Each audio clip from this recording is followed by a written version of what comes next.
সোমবার আমরা চলে যাচ্ছি। কিছু বলেছে তোমার? ও, কাজ হয়ে গেল তোমাদের? আচ্ছা, তোমার পান্দানিটা কিন্তু কন্টিনিউটি হয়ে গেছে, ওটা কিন্তু আমাদের নিয়ে যেতে হবে।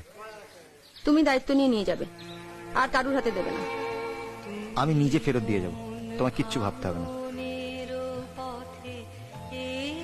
এরপর কি কলকাতায় কাজ তোমাদের? না, বেনারস। 5 দিনের একটা আউটডোর আছে, তারপর কলকাতায়। 2.5 বছর পর তাহলে দেখা হবে বলো? কার?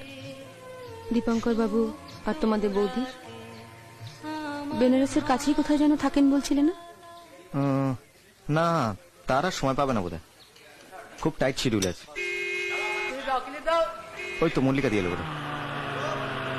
মল্লিকা দি? মল্লিকা মজুমদার একটা ছোট রোল করছে, গেস্ট অ্যাপিয়ারেন্স। ও মা, বলনি তো। এখনো আগের মতো সুন্দর দেখতে আছেন? দেখে যাও, ওই তো এসে গেছে তো।